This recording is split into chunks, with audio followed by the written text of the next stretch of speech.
ಇವತ್ತಿನ ಪ್ರಕರಣಕ್ಕೆ ಸಂಬಂಧಪಟ್ಟಂತೆ ಕ್ರೈಮ್ ನಂಬರ್ 78/25 16ನೇ ತಾರೀಕು ನಮ್ಮಲ್ಲಿ ಥೆಫ್ಟ್ ಆಗಿತ್ತು. 17ನೇ ತಾರೀಕು ಕೇಸ್ ರಿಪೋರ್ಟ್ ಆಗಿತ್ತು. ಇದನ್ನ ಪ್ರಕರಣನ ನಮ್ಮ ಹೊನ್ನಾಳಿ ಠಾಣೆ ನಾವು ಪತ್ತೆ ಮಾಡಿ ಆರೋಪಿತನ ಬಂಧಿಸಿ ಮಾಲನ್ನ ವಶಪಡಿಸಿಕೊಂಡಿದ್ವಿ.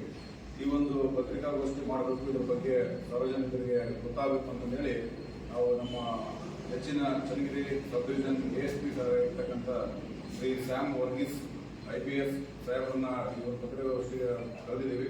ಅವರು ನಮ್ಮ ಮನವಿಗೆ ಬಂದಿದ್ದಾರೆ. ಅವರಿಗೆ ನಿಮ್ಮೆಲ್ಲರ ಪರವಾಗಿ ನಾನು ಸ್ವಾಗತವನ್ನು ಕೊಡ್ತೀನಿ.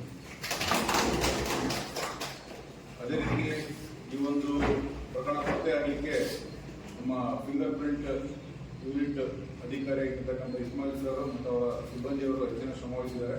ಅವರಿಗೂ ಸಹ ಪತ್ರಿಕಾಗೋಷ್ಠಿಗೆ ಸ್ವಾಗತವನ್ನು ಕೊಡ್ತೇನೆ. ಹಾಗೆ ಈ ಪ್ರಕರಣದ ಫಿರ್ಯಾದಿಯಾಗಿರ್ತಕ್ಕಂಥ ಸಾರಿಕಾ ಅವರು ಸಹ ಬದಿಯವರ ಕುಟುಂಬದವರು ಅವರಿಗೂ ಸ್ವಾಗತವನ್ನು ಕೊಡ್ತೇನೆ.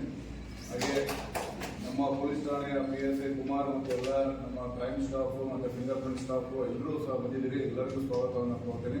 ಹಾಗೆ ನಮ್ಮ ಮನವಿಗೆ ಹೋಗ್ಬಿಟ್ಟು ಎಲ್ಲ ಪತ್ರಕರ್ತ ಮಿತ್ರರು, ಎಲೆಕ್ಟ್ರಾನಿಕ್ ಮೀಡಿಯಾದವರು ಮತ್ತು ಪ್ರಿಂಟ್ ಮೀಡಿಯಾದವರು ಎಲ್ಲರೂ ಬಂದಿದ್ದೀರಿ. ಎಲ್ಲರಿಗೂ ಹೊನ್ನಾಳಿ ಪೊಲೀಸ್ ಠಾಣೆ ವತಿಯಿಂದ ಸ್ವಾಗತವನ್ನು ಕೊಡ್ತೇನೆ.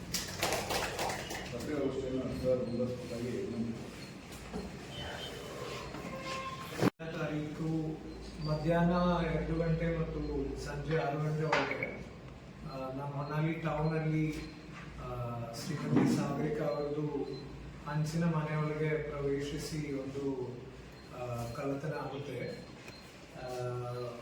109 ಗ್ರಾಂ ಅಂದಾಜು 109 ಗ್ರಾಂ ತೂಕದ ಬಂಗಾರದ ಕಳ್ಳತನ ಆಗುತ್ತೆ.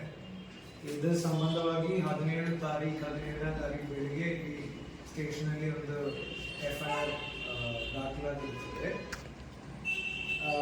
ಈ FIR ದಾಖಲಾದ್ಮೇಲೆ ಆದಷ್ಟು ಬೇಗ ಅಂದರೆ 24 ಗಂಟೆಗಳ ಒಳಗೆ ನಮ್ಮ ಪೊಲೀಸರು, ಇನ್ಸ್ಪೆಕ್ಟರ್ ಅವರ ನೇತೃತ್ವದಲ್ಲಿ ನಮ್ಮ ಪೊಲೀಸರು ಆರೋಪಿಯೇ ಕೂಡ ಪತ್ತೆ ಮಾಡಿದ್ದಾರೆ ಮತ್ತು ಹೋಗಿರೋ ಮಾಲು ಕೂಡ ಪತ್ತೆ ಮಾಡಿದ್ದಾರೆ.